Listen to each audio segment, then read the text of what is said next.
Un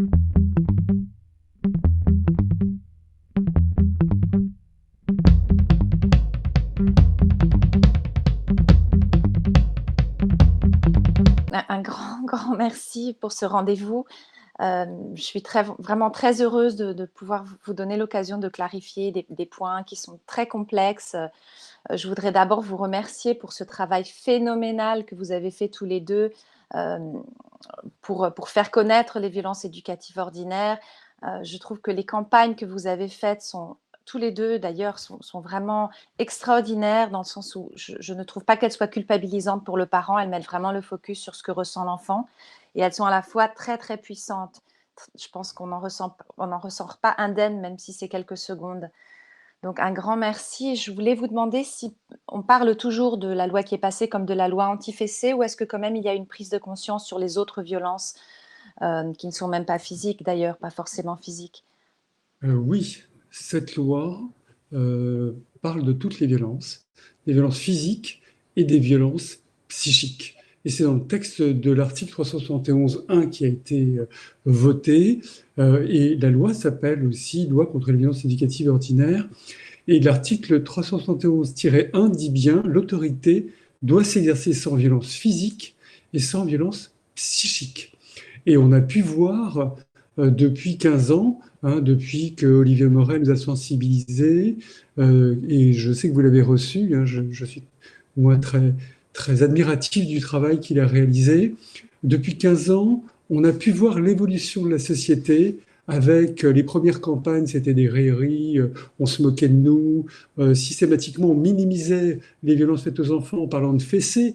Hein, ça vraiment, il y a du sens, hein. C'était pour minimiser et pour ridiculiser cette loi et les violences faites aux enfants.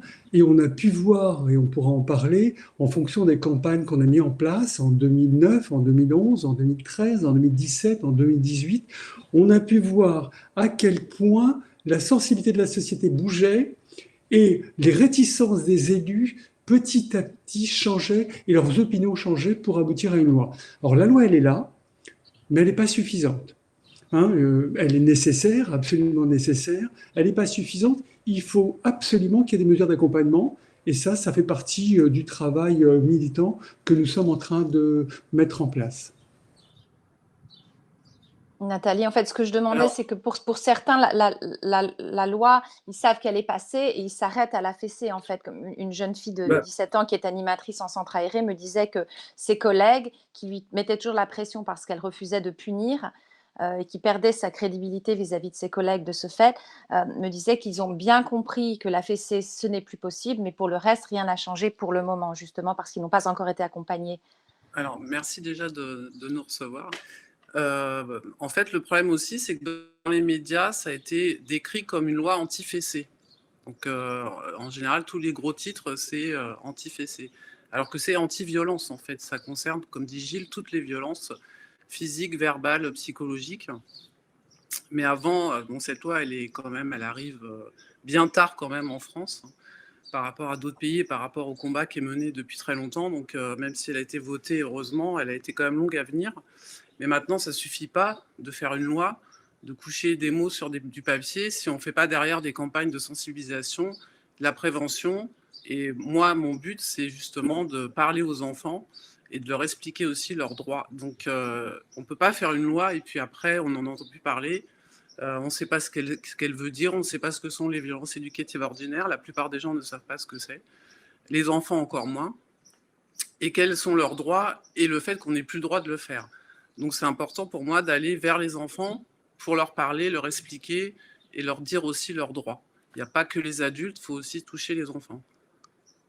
Donc le problème aujourd'hui, c'est que depuis la loi, à part les campagnes qui sont faites par les associations, il n'y a pas de campagne nationale qui explique ce que sont les violences éducatives ordinaires et qui donne aussi qui décrit les impacts que ça a sur le développement de l'enfant. Et ça me paraît primordial. On ne peut pas faire une loi et puis après on n'entend plus parler de la loi, quoi. alors, Donc, oui. moi j'aimerais un peu moduler les choses parce que cette loi après 10 ans ou 15 ans de combat, on a quand même fait avancer. Quand on analyse la presse, quand on analyse les émissions, quand on analyse les débats dans les familles, à chaque fois qu'on a mis en place cette campagne, ça fait avancer. Ça ne suffit pas, je suis entièrement d'accord. Quand on va à un mariage aujourd'hui et que dans la lecture du mariage, il est dit et il est énoncé cet article, ça a quand même du sens. C'est un début. Mais ça ne suffit pas, tu as raison, il faut qu'il y ait des campagnes. Et ça fait partie des demandes qui ont été faites par les associations qui ont été reçues par Adrien Taquet sur les campagnes, sur éventuellement des formations pour les parents, sur, comment dire, sur des informations qui seraient données aux parents sur les lieux d'écoute de parentalité. On a fait plein de propositions, on les attend, et on les attendait avec le rapport de la commission des 1000 jours. C'est une commission qui a été créée en septembre dernier, mise en place par Emmanuel Macron, et il y a un rapport qui va sortir, et nous espérons que ce rapport sera suivi, c'est un peu tard, hein, moi j'attends ça depuis longtemps, sera suivi effectivement d'actions, de campagnes, de changement du carnet de santé, par exemple, Oui, ça, de campagnes qui soient choc en direction des enfants, tu as raison, et aussi en direction de la société, pour que cette société ne tolère plus les violences éducatives ordinaires et qu'on n'accepte plus que dans la rue, dans un supermarché ou chez son voisin, il puisse y avoir des claques, des fessées ou des propos blessants. Juste pour dire, on est obligé, et tu as raison, dans les réseaux sociaux, 3 nouvelles affiches de Stop VO. Je ne sais pas si vous savez, Stop VO aussi a fait tous les jours des témoignages, et il va y en avoir une vingtaine de personnalités sur les violences éducatives.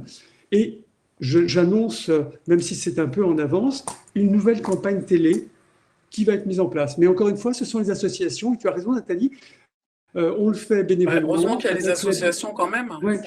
Oui, tout à fait, heureusement, mais ça ne suffit pas. On aimerait mais qu'est-ce qui réellement bloque pour que le sujet... gouvernement fasse une campagne nationale avec... Bon, là, là malheureusement, dans la situation du confinement, on est un peu en difficulté, mais on attend incessamment sous peu que des recommandations soient faites.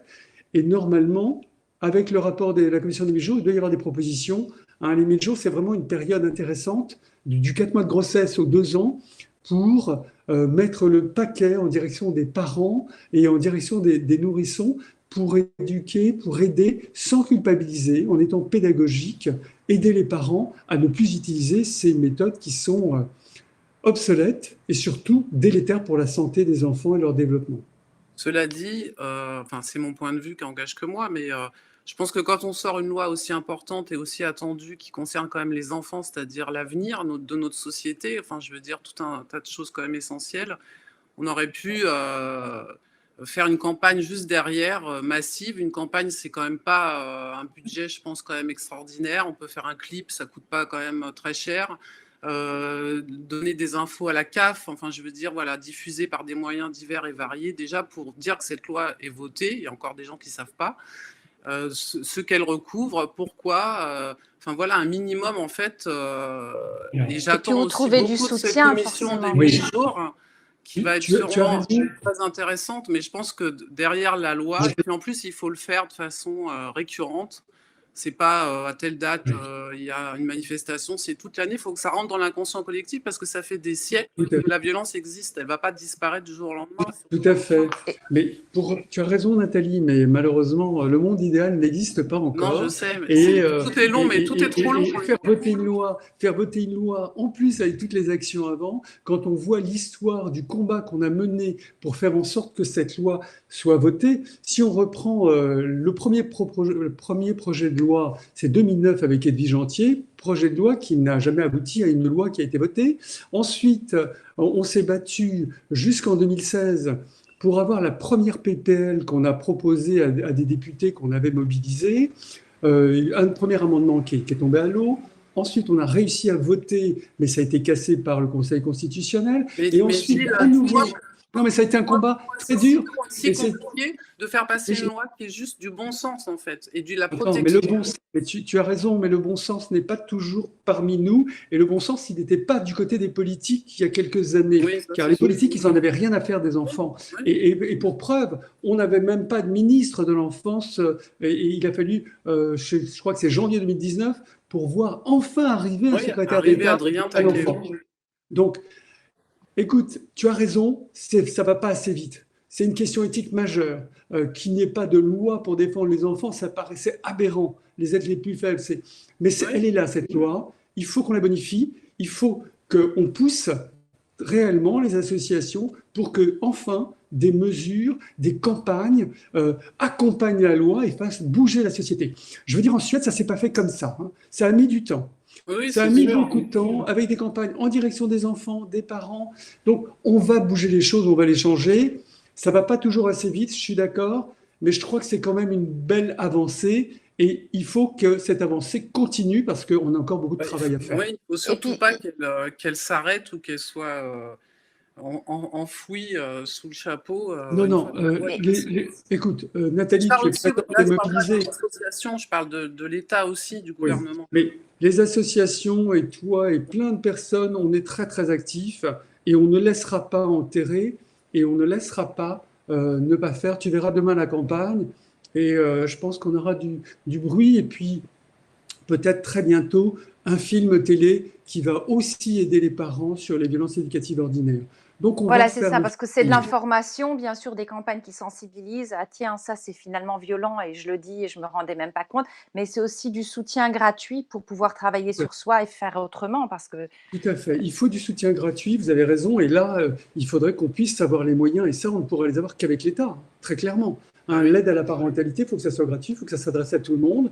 On parle d'équité, il faut qu'il y ait un universalisme proportionné. Et il faut pouvoir s'adresser à toutes les familles, à tous les parents. Et c'est quand même pas facile si on a 2 enfants, si on est mère seule, c'est pas évident. Donc il faudrait que ces lignes et puis ces aides soient gratuites. Donc là, on attend aussi de l'État qu'il mette la main à la poche pour vraiment accompagner, se soutenir, ne pas culpabiliser et être pédagogique. Mais on va veiller avec les associations. Je suis sûr qu'avec Nathalie, on va y arriver.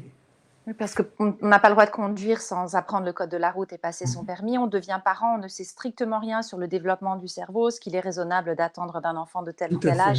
Donc si on avait tous des connaissances, vraiment un minimum de connaissances, ça nous permettrait immédiatement d'avoir beaucoup plus d'empathie. Bien sûr. Bien sûr, une des propositions que nous avons faites à Adrien Taquet et puis à la Commission du jour, c'est de proposer, il y a des cours de préparation à l'accouchement, ça serait bien que ces cours, ça soit aussi préparation, information, sensibilisation au développement de l'enfant, où on parle des violences éducatives ordinaires. Et ces cours pourraient s'adresser aux 2 parents quand il y a les 2 parents, et c'est vraiment important. Et ensuite, il faut qu'il y ait du soutien. Il faut qu'il y ait du soutien pendant les premières années de vie, avec éventuellement des visites à domicile, des réunions de parents, des groupes de parents, dans des lieux qui soient facilement accessibles. Alors, vous avez coupé. Être accompagnés, aidés à comprendre pourquoi ils utilisent à tort encore ces violences éducatives ordinaires et pourquoi c'est dangereux et délétère de continuer à utiliser ces méthodes et qu'avec des méthodes bienveillantes, on a des enfants épanouis, heureux et on n'a pas de conflit avec eux.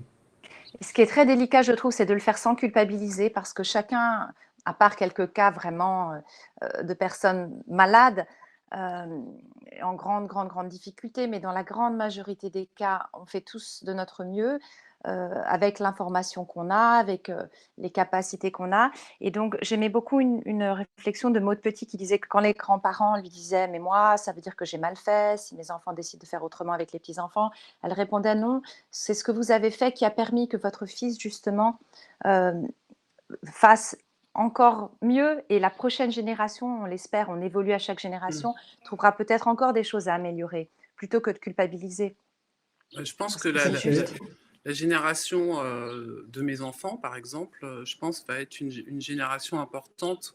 Tout change, le monde change énormément et les réseaux sociaux aussi, l'information qui circule beaucoup plus vite, ça aide évidemment aussi par rapport même à ma génération quand j'étais plus jeune. Mais il faut se resituer aussi dans un contexte de société où l'enfant prend une place en tant que personne et de sujet au milieu du XXe siècle, donc c'est quand même très récent. C'est-à-dire, même avant, pendant 200 ans, on n'a pas su dire ce que c'était que l'enfance. L'ONU a donné une définition très tardivement. La Convention des droits de l'enfant l'a mis 60 ans à être ratifiée. Enfin, je veux dire, tout ce qui concerne l'enfant est quand même long. Et avant, où l'enfant était élevé dans un schéma familial patriarcal où c'était le père qui dominait tout le monde, la femme, l'enfant, il n'y avait pas de place pour la discussion. L'enfant était un objet, il n'était rien. Donc il faut resituer aussi ça dans ce contexte où la violence était un moyen d'éducation tout à fait normal et banal finalement, et que nous, enfin moi récemment et puis d'autres avant moi bien sûr, et les études scientifiques aussi, tout ce qu'on sait maintenant sur l'impact des violences sur le développement de l'enfant, on fait qu'on a pris conscience des choses, mais c'est très récent. Donc il faut aussi déconstruire ce schéma qui nous montre que la violence est négative et pourquoi elle est négative. Donc il y a ça va prendre du temps, mais je pense qu'on est vraiment dans une nouvelle ère, on va dire aussi, de non-violence un peu générale, et qui va nous aider aussi à porter ce message pour les enfants qui sont quand même la société de demain, et il faut que cette société soit bien plus bienveillante. Je pense que la plupart des parents savent que la violence est négative, mais ne se rendent pas compte que certaines choses sont déjà de la violence. Et c'est là que vous êtes en train de sensibiliser avec vos campagnes. Il y a des parents qui ne savent pas parce qu'ils sont enfermés dans un schéma répétitif qu'ils ont eux-mêmes vécu parfois, et que c'est très compliqué si on ne vient pas les aider, leur expliquer les choses, comme disait Gilles, les sensibiliser, et que ce soit récurrent aussi pour leur montrer qu'il faut déconstruire ce schéma et pourquoi il faut le faire. Ils ne vont pas le faire d'eux-mêmes. Et ils sont dans un schéma de violence qui est leur moyen de communication à eux. Si on ne vient pas leur dire pourquoi il faut arrêter ça, ils ne le feront pas d'eux-mêmes, certains en tout cas. À Romainville, on a créé une maison des parents il y a une vingtaine d'années. Et on a créé cette maison des parents parce que les professionnels avaient des difficultés avec des parents qui parlaient de leur enfant qui était toxicomane. Et puis, donc, on s'est réunis tous les professionnels ensemble. Et puis, on s'est aperçu que on parlait de nos difficultés avec nos enfants. Et c'est comme ça qu'on s'est dit, tiens, on peut parler de ces difficultés et ensemble, on peut trouver des solutions et ensemble, on comprenait ce qui pouvait se passer. Et c'est comme ça qu'on a créé la Maison des parents. Et dans cette Maison des parents bienveillants ensemble pouvaient parler de ce qu'ils avaient vécu et chacun pouvait apprendre à l'autre. Et c'est comme ça que des parents se disaient « Ah, mais oui, effectivement, je suis très nerveux avec mon enfant et je reproduis ce que mes parents m'ont fait. » Et c'était très important, ça les déculpabilisait et on pouvait avancer. Et juste, Nathalie, moi, je suis comme toi, ça fait 30 ans, 35 ans que je suis médecin généraliste et je trouve que les jeunes parents aujourd'hui sont beaucoup plus attentifs. Et effectivement, l'enfant a une place aujourd'hui différente d'avant. Très clairement, il y a une considération, enfin, on le considère, et les jeunes parents sont vraiment beaucoup plus bienveillants. Et je pense que ces campagnes ont réussi à faire bouger les choses. Et cette loi va faire bouger les choses si on continue à mettre en place des actions. Est-ce que vous pensez, Gilles, que justement, une question qui revient souvent, c'est que la plupart des parents de la nouvelle génération sont dans la bienveillance, sont des parents conscients qui essayent de faire autrement, de vraiment laisser sa place à l'enfant et de le respecter. Et du coup, j'ai eu pas mal de commentaires de personnes qui me disent, si tu fais un film sur la violence éducative ordinaire des parents vers les enfants, eh bien, le prochain film, il faudra que ce soit sur la violence des enfants vers les parents. Et souvent, ce sont des mamans solo. C'est très, très, très marrant ça, parce qu'à un moment donné, il y a très longtemps, on avait créé un téléphone pour les jeunes, et puis on trouvait des parents qui appelaient. Et les parents disaient, oui, mon enfant est violent. Mais parce que c'est encore une fois l'inversion, et c'est aussi le fait qu'il faut arriver à faire comprendre à ces parents que s'il y a de la violence chez eux de la part de leur enfant, c'est qu'il s'est passé quelque chose et que dans l'éducation, sans les culpabiliser dans l'éducation, la violence, elle s'apprend avant tout dans la famille. Et la violence, c'est d'abord les enfants qui l'ont subie et qui vont la reproduire après. Donc voilà, il faut vraiment inverser les choses. Ce n'est pas les enfants qui sont mauvais, c'est peut-être le soin qu'on leur a prodigué qui n'était pas forcément le meilleur. Et des parents bienveillants, je crois, à mon avis, 90% des parents sont bienveillants. Cependant, ils utilisent encore pour une grande partie les violences éducatives ordinaires, car inconsciemment, et je pense qu'Olivier Morel a dû en parler, si on a été frappé par ses parents et on aime nos parents, et nos parents étaient bienveillants, on va intégrer que ça nous était utile et bénéfique. Donc on ne va pas pouvoir penser qu'ils nous voulaient du mal. Et si on pense que ça nous a été utile, eh ben, parfois ces parents-là vont reproduire souvent avec des enfants plus jeunes et plus longtemps et avec un risque de maltraitance. Et on sait que 75% des maltraitances commencent par des violences éducatives ordinaires. Donc très clairement, il faut arriver à faire comprendre ça aux parents, aux jeunes parents, et on y arrive. Donc c'est majeur, et on peut leur expliquer que ce n'est pas de leur faute. Et que ça faisait partie du bain sociétal pendant des siècles. Et tu as raison, Nathalie, de rappeler l'histoire, l'histoire des enfants, les enfants qu'on envoyait au bagne, par exemple, les enfants qu'on faisait travailler plus de 12 heures, hein, les enfants qu'on tuait à l'époque des Romains. Bon, vraiment, il faut parler de tout ça pour expliquer la place de l'enfant et puis pour expliquer et être pédagogique et bienveillant avec les parents. Il faut qu'on les aide. Et vraiment, c'est majeur. Et il faut qu'on leur donne des outils. Et les outils, ça passe d'abord par la connaissance, ça passe aussi par la bienveillance, et puis ça passe aussi dans des groupes de parents pour aider chacun à changer. Et c'est vrai que j'aime bien l'analogie de la communication. Avant, c'était des pigeons voyageurs. Est-ce qu'aujourd'hui, on va revenir aux pigeons voyageurs? Non, on va peut-être continuer avec les téléphones portables. Eh ben, c'est la même chose pour les violences éducatives. Il faut les mettre de côté, les bannir et utiliser les moyens d'aujourd'hui. Et là, on a un grand nombre de moyens. On le voit bien avec le confinement, avec tous ces sites, tous ces téléphones, tous ces outils. Il y a des sites remarquables avec plein d'outils pour les parents. Alors après, on pourra parler, je parle beaucoup, hein, je suis désolé, on pourra aussi parler de l'ouverture de ces outils. Parce que ces outils ne s'adressent pas à tout le monde et il va falloir trouver le moyen de s'adresser à tout le monde. Alors, il y a des outils Internet pour ceux qui peuvent, il y a des personnes qui peuvent aller aux conférences, il y en a d'autres qui peuvent être au téléphone, mais il va falloir peut-être qu'on trouve aussi le moyen d'aller vers pour aider toutes ces populations qui n'ont pas encore le bénéfice de cette information. Et vous mettez en lumière dans une de vos campagnes que les violences vues sont des violences vécues aussi. Et donc, c'est très important d'en prendre conscience si l'un des parents est violent mais ne touche pas l'enfant ou ne crie pas sur l'enfant, c'est quand même une violence subie. Tout à fait. C'était une campagne qui était très, très importante pour nous pour montrer qu'il n'y a pas simplement les claques, les fessées, les poussées, les tirages d'oreilles et autres, mais qu'il y a toutes les autres violences, les humiliations et puis les mots blessants. Et ces mots blessants, quand on interroge les adultes, c'est absolument remarquable. Ils se souviennent de tout ce qu'ils ont entendu et ils se souviennent de cette petite musique qui est là, qui est présente et qui les mine encore aujourd'hui. Donc c'est vraiment important de prendre conscience de ça pour ensuite, avec ses enfants, faire attention à tous ces mots blessants. Encore une fois, tout ce qu'on ne fait pas avec les adultes, il ne faut pas faire avec les enfants. Et c'est vraiment important qu'à chaque fois qu'on est stressé, qu'on a un souci, un problème, dire aux parents, ne faites pas ce que vous ne faites pas aux adultes, ne faites pas aux enfants ce que vous ne faites pas aux adultes. Et puis, surtout, utilisez votre capacité d'adulte. Notre force la plus grande, c'est de ne pas l'utiliser. Et c'est de penser et de s'arrêter et de penser autrement. Et autrement, c'est penser le bien de l'enfant. Puis aussi, alors, je pense qu'il y a une image aussi de la mère qui doit être parfaite, qui a déjà beaucoup de choses à gérer et tout. Et je parle là au sujet de la culpabilité. Donc c'est facile d'être culpabilisé aussi dans une société où on demande à ce que tout soit parfait, qu'il n'y ait pas d'erreur, etc. Alors il n'y a pas de parents parfaits, il n'y a pas d'enfants parfaits. Ça n'existe pas. Il y a des très bonnes mères, il y en a aussi des mauvaises. Il y a des bons pères, des mauvais pères, il y a de tout, mais c'est pas facile d'être parent, ça s'apprend pas. Ça s'apprend un peu sur le tas quand même.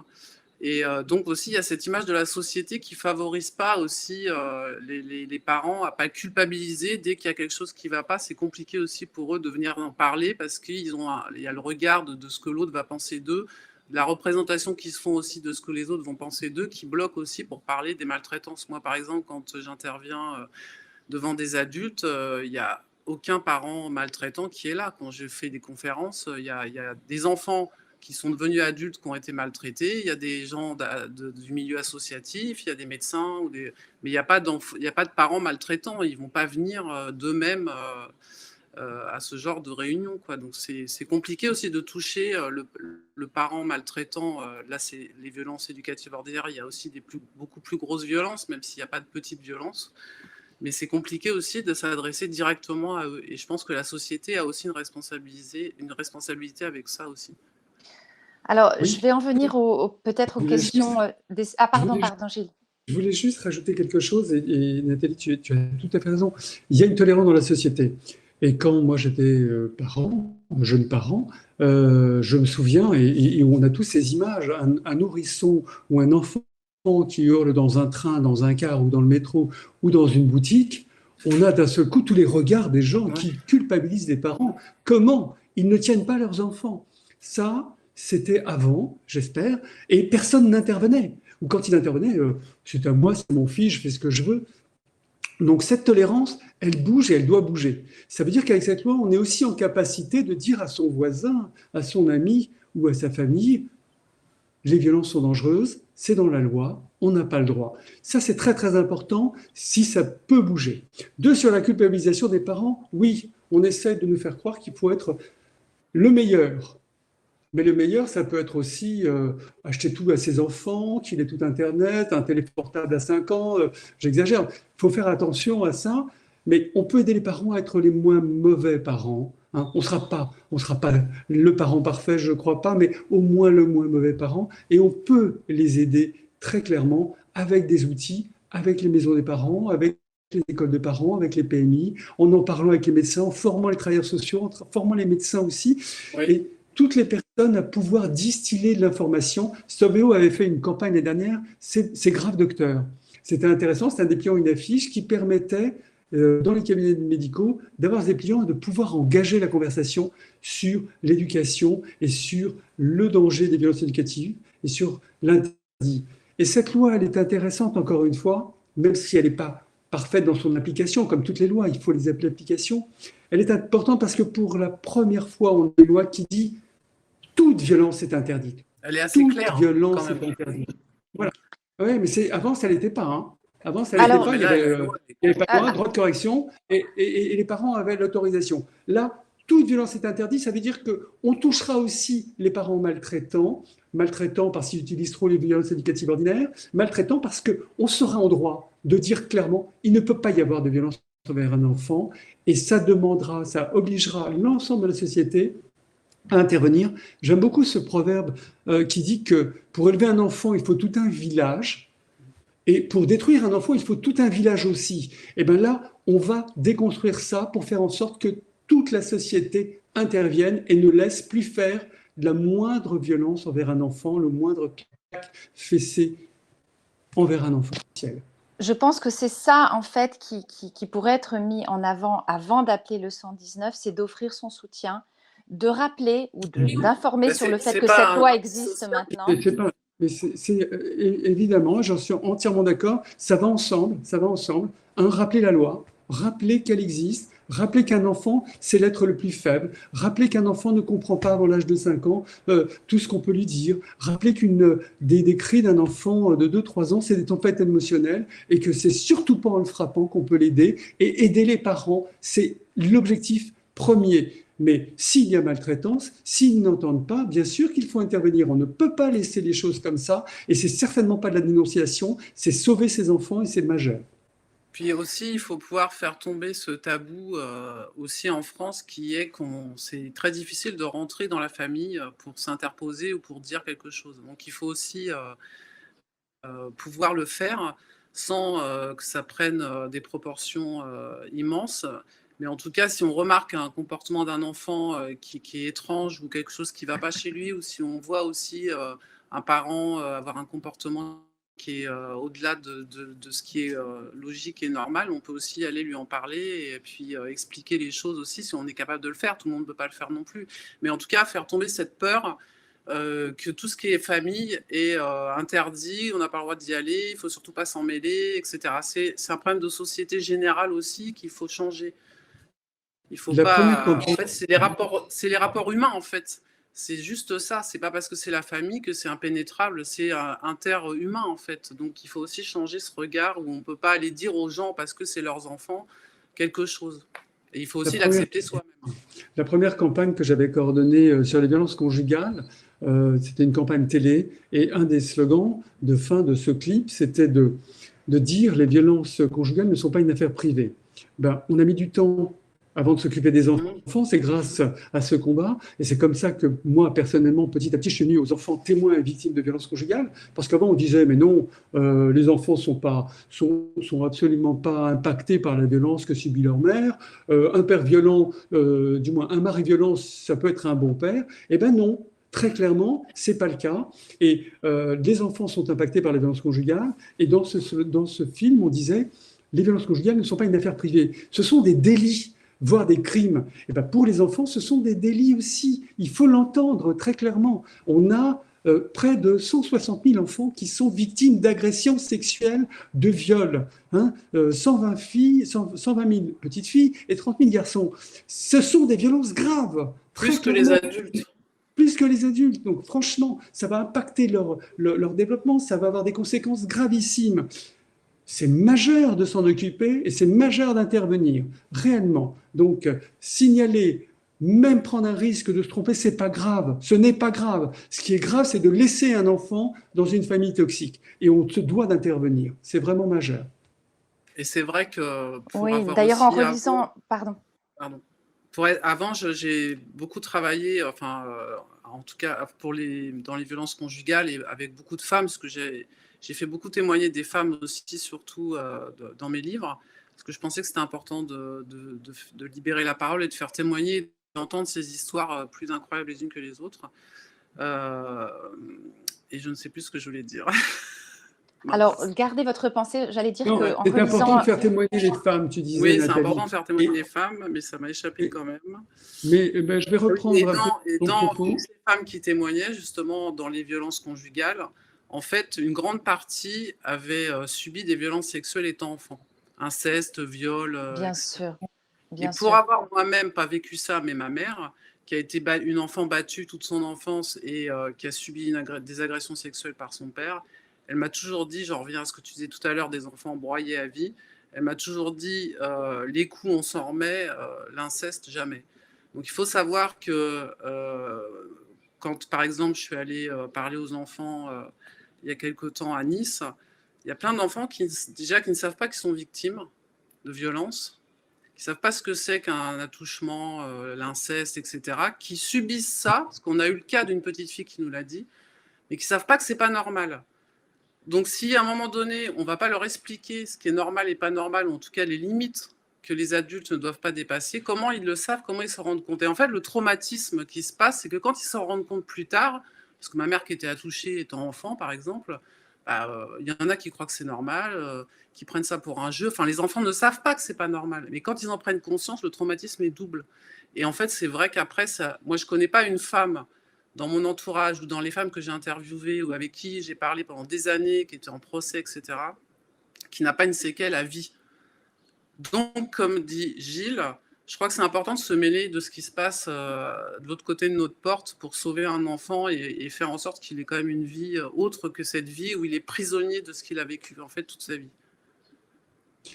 Je veux rebondir sur ce que tu as dit, Nathalie, aussi sur les violences faites aux femmes.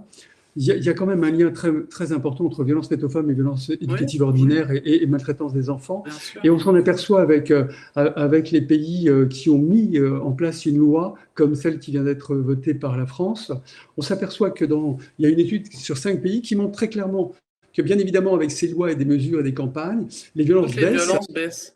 Pour les violences éducatives ordinaires, mais elles baissent aussi en direction des femmes. Oui, donc c'est très, très important de l'avoir en tête et de le savoir. Et puis tu as raison, il faut utiliser des programmes pour aider les enfants à comprendre ce que sont les violences.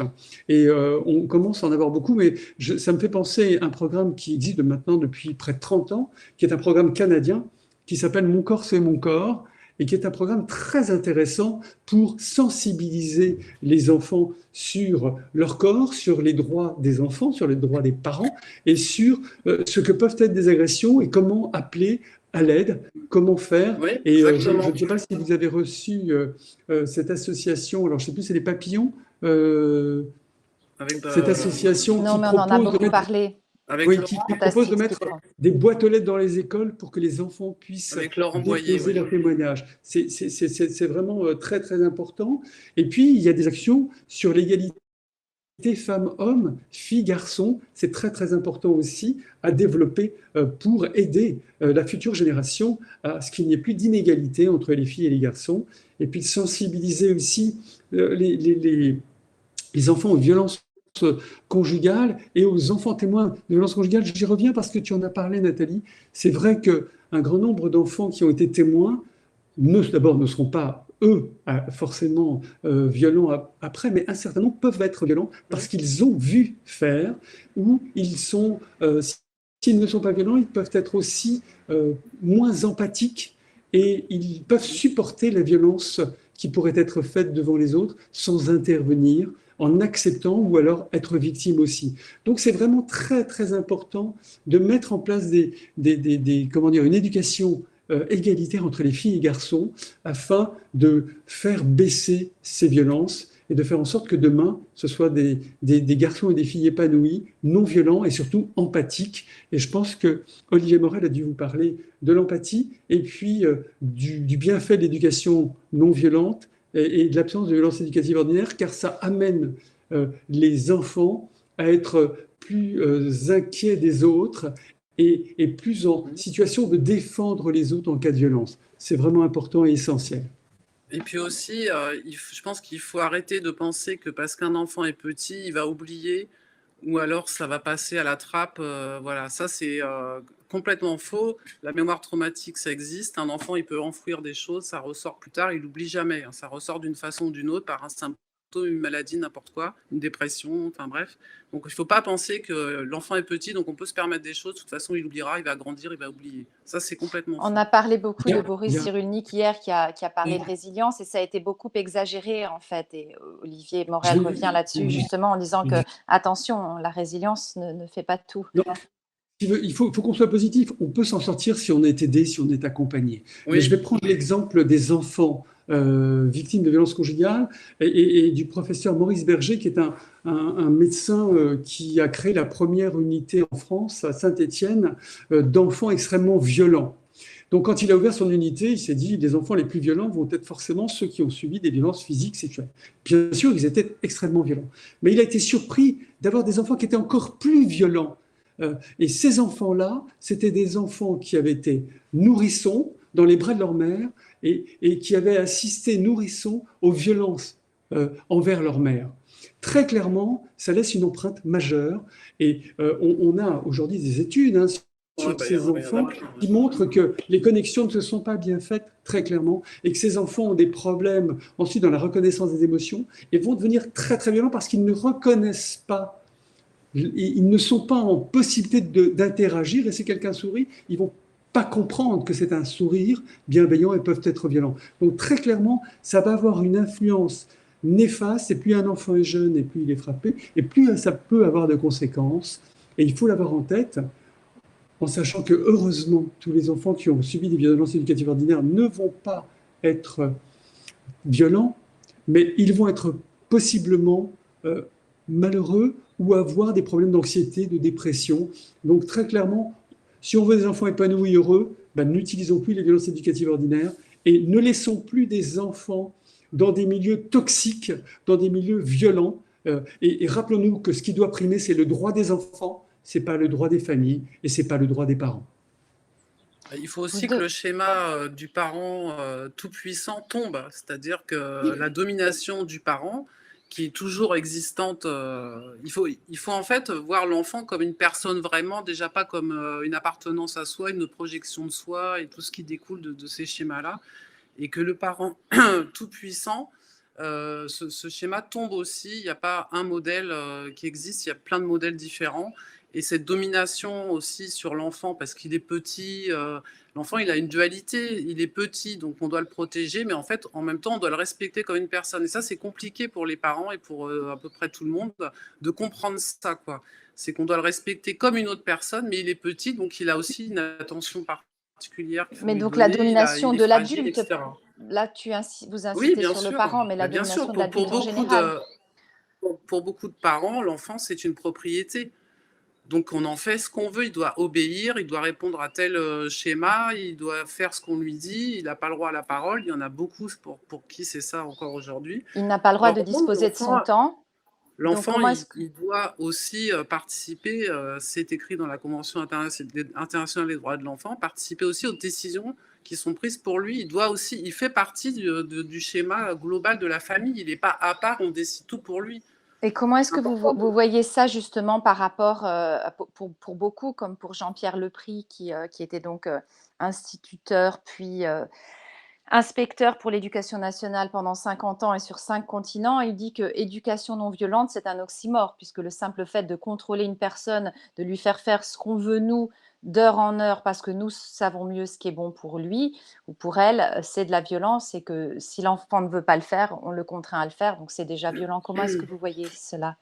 Il y a des choses avec notre âge, notre expérience, notre recul sur la vie, etc., on sait qu'il y a des limites qu'il ne faut pas franchir, qui sont un danger pour l'enfant, ou des choses à ne pas faire, etc.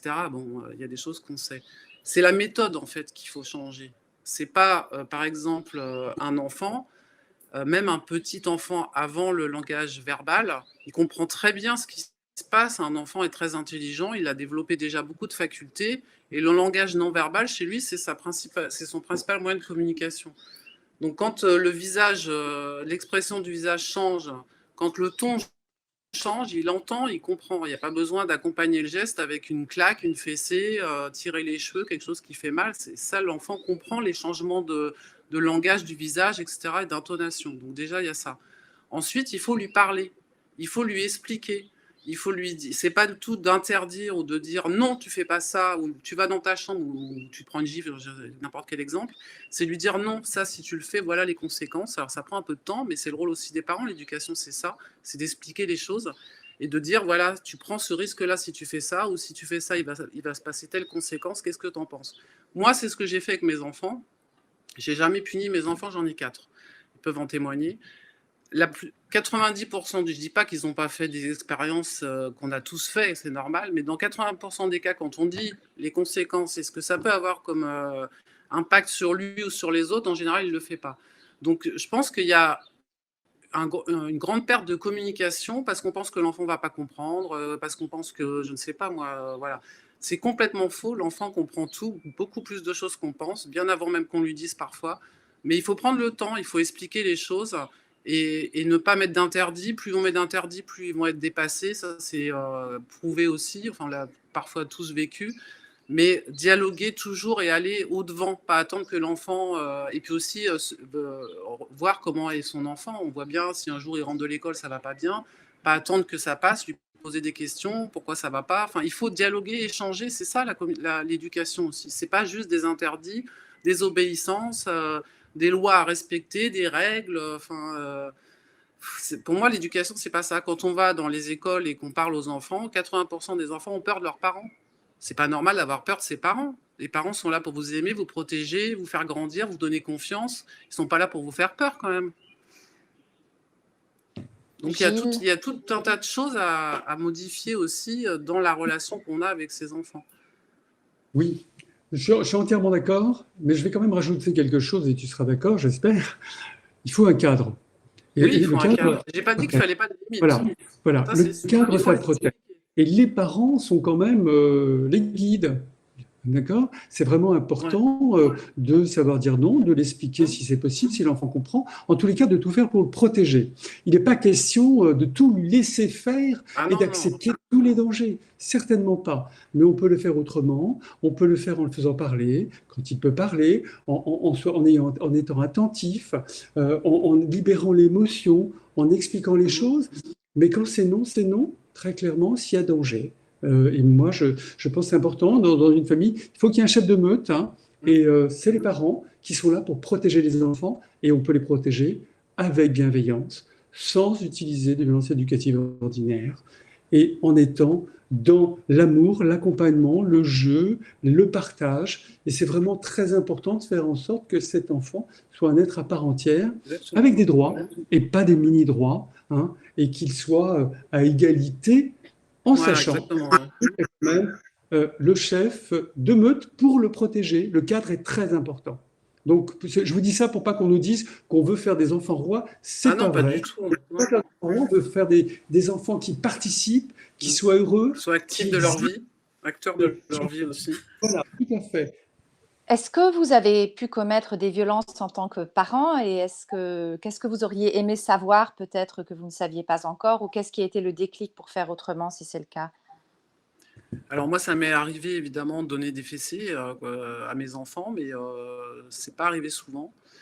Et puis un jour, enfin moi j'ai reçu quelques trempes aussi par ma mère. Et il y avait beaucoup de violence dans mon environnement. J'avais un grand-père très violent, en dehors de son regard particulier sur les femmes. Même moi, hein, étant petite, enfin, il m'a jamais touchée. Mais il y avait beaucoup de violence, et puis mon contexte familial était aussi violent, etc. Et en fait, je ne suis pas quelqu'un de violent intérieurement et profondément en moi. Et en fait, ça s'est arrêté.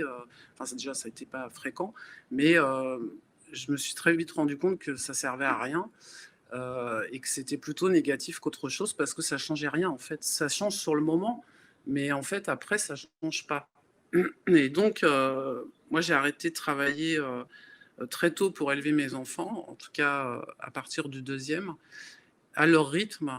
Et à partir de là, ça a changé beaucoup de choses aussi, de choses que j'avais pas vécues moi-même avec ma mère.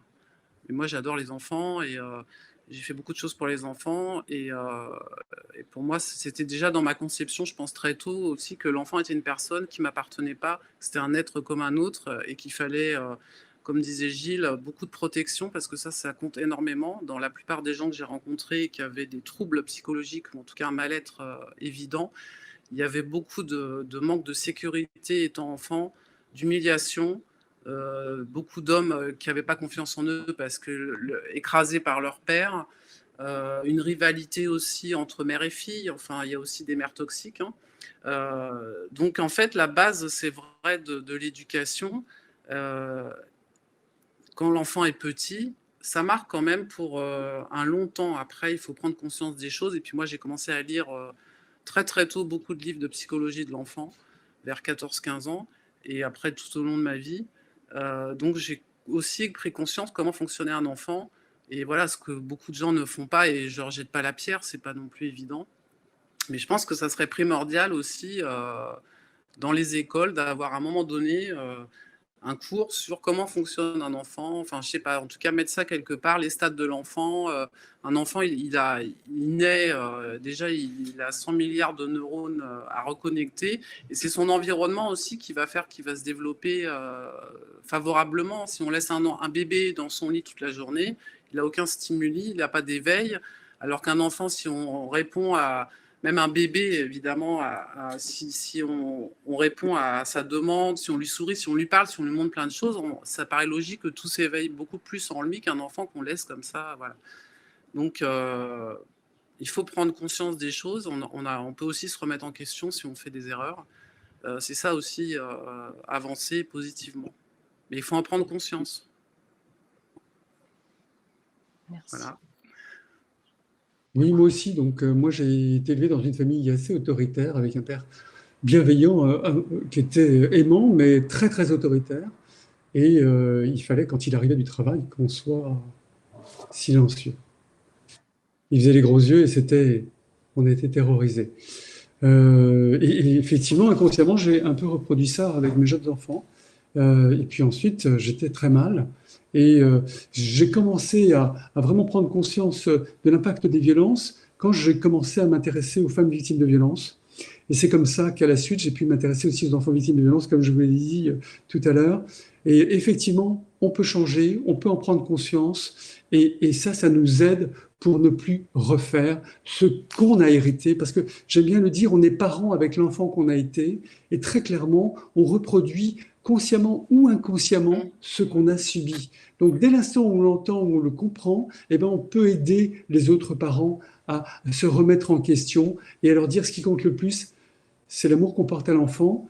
Et c'est très important de dire très clairement un enfant, ça a besoin d'amour, ça a besoin d'attachement, ça a besoin de présence, ça a besoin d'attention et ça a besoin de sécurité. Et quand on parle de nourrisson, ça a besoin de prévisibilité. C'est très, très important. Donc un haussement de voix, effectivement, peut avoir une incidence.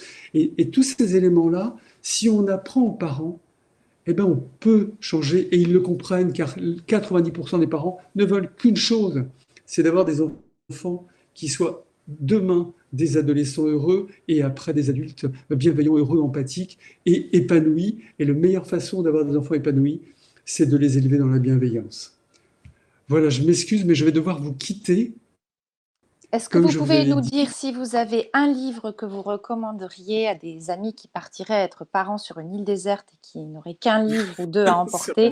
Qu'est-ce qui oh, vous oh là semblerait là le là plus là. soutenant pour des futurs Non, mais parents, pour tout leur si on chemin? parle de bienveillance, alors je ne sais pas si moi j'aime beaucoup les livres, je ne vais pas en citer un à la fois, mais Olivier Morel, j'adore Olivier Morel et on parle de science. Il a écrit un livre sur le trou noir dans les sciences de l'éducation bienveillante.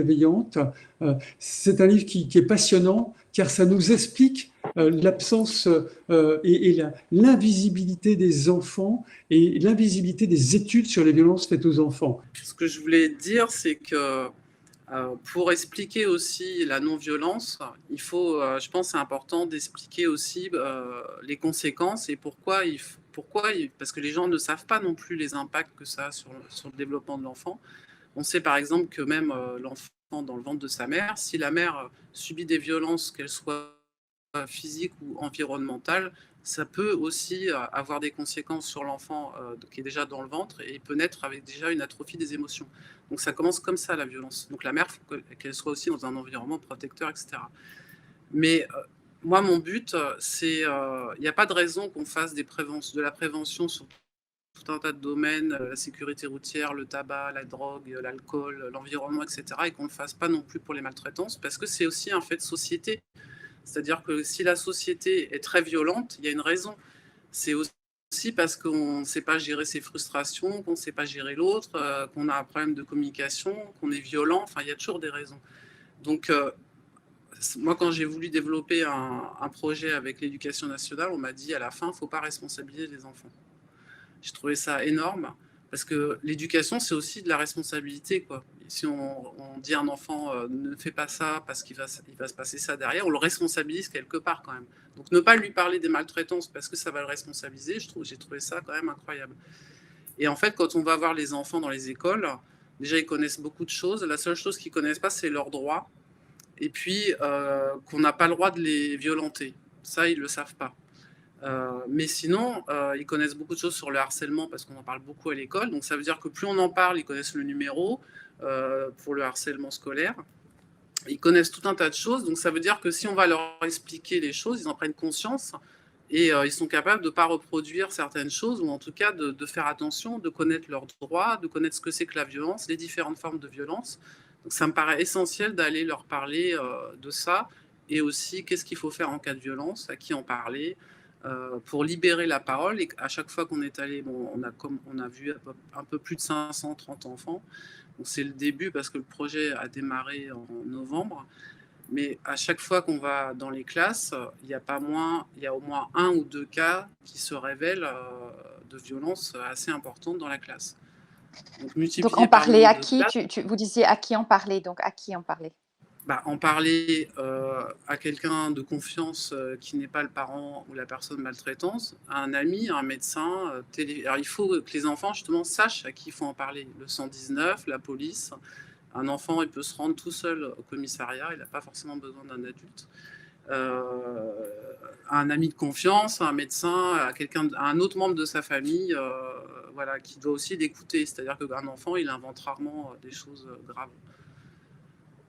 Donc il faut aussi savoir écouter l'enfant, recueillir sa parole et faire tout pour l'aider. Un enfant, il n'invente pas certaines choses à certains âges. Et comment est-ce que vous voyez la sensibilisation aux professionnels? Justement, je parlais tout à l'heure de cette jeune fille qui travaille en centre aéré et dont les collègues ont vu passer la loi comme une loi anti-fessée et c'est tout, et continuent de Ah ben, crier, etc.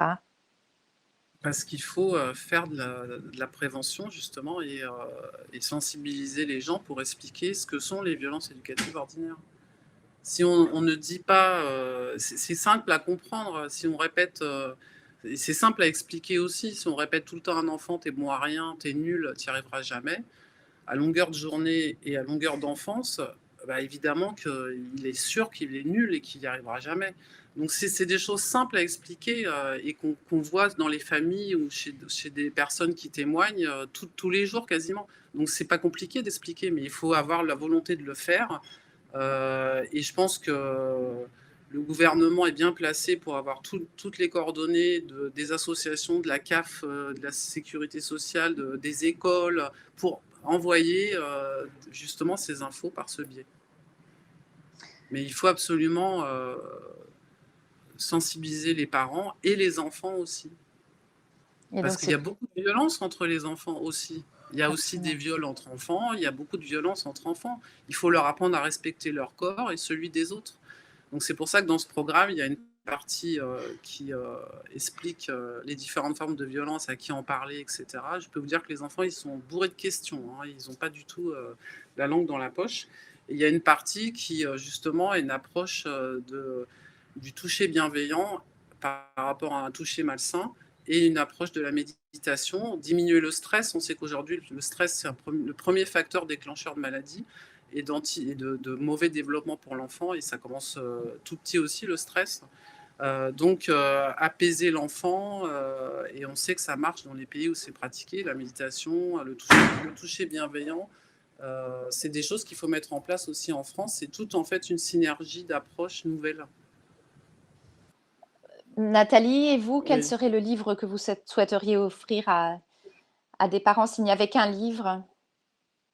Alors, il y a beaucoup de livres, ça c'est sûr, mais je vais juste prendre le premier, en fait, un des premiers que j'ai lu, qui était La psychologie de l'enfant de Jean Piaget. Alors maintenant, ça a beaucoup évolué parce qu'on a l'imagerie médicale, on sait que les enfants réagissent dans certains domaines, dans les stades d'évolution, beaucoup plus tôt qu'à l'époque où lui il l'a décrit, mais ça reste quand même un livre de référence qui explique bien les différents stades de l'enfant, etc. Donc voilà, et c'est un des précurseurs dans la psychologie de l'enfant, donc voilà. Merci beaucoup. Vous avez, Merci à vous. vos campagnes sont vraiment, vraiment magnifiques. Où est-ce qu'on peut les retrouver pour ceux qui Moi, voudraient j'ai les fait un voir? clip qui s'appelle C'est mon corps, c'est ma vie pour faire de la prévention sur les violences sexuelles sur mineurs, donc qui est sur YouTube.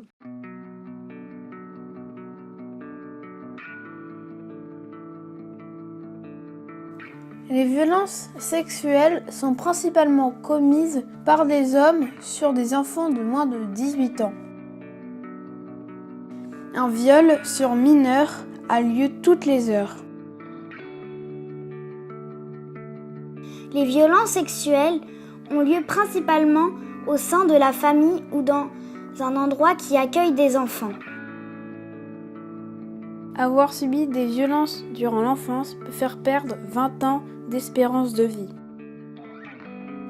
La majorité des victimes n'en parlent pas.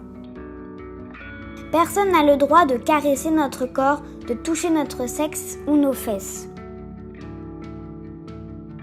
Personne ne peut nous dire de nous taire en échange de cadeaux ou en nous faisant peur. Parce que quelqu'un nous a expliqué très tôt ce qu'était une agression sexuelle, nous avons pu en parler. C'est notre corps, c'est notre vie. Ne laissez personne briser la vie d'un enfant. Atteinte sexuelle, viol, inceste, pédophilie, tous ces actes sont sévèrement punis par la loi.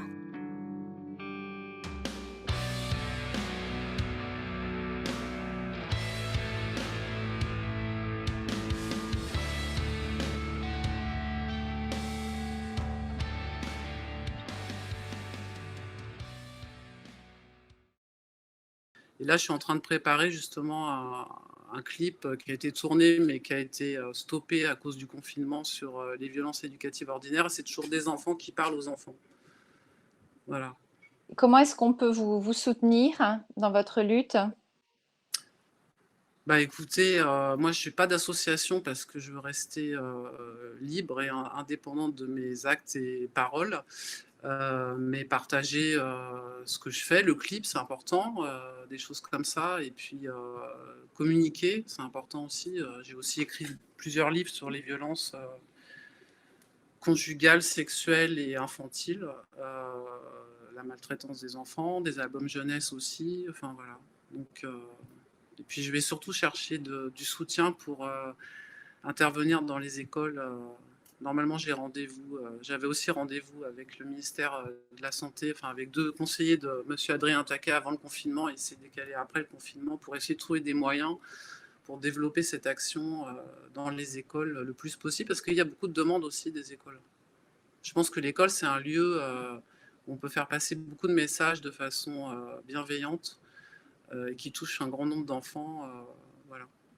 Après, par contre, il faut qu'il y ait un suivi. Quand il y a des cas détectés, ce qui a été le cas déjà même de violences sexuelles, après, c'est sûr qu'en amont, déjà, on va faire une conférence auprès du personnel enseignant avant les interventions devant les enfants. Et après, il faut qu'on se mette d'accord, c'est sûr, pour que les enseignants, l'infirmière, etc., prennent en charge l'enfant par la suite, parce que si on ne prend pas l'enfant en charge, ça ne sert à rien, quoi. Donc, c'est toute une démarche voilà, autour de l'enfant pour l'enfant. Merci beaucoup, Nathalie. À très bientôt, j'espère. Merci beaucoup, Clara. Merci, à bientôt. Ouais. Au revoir. Au revoir.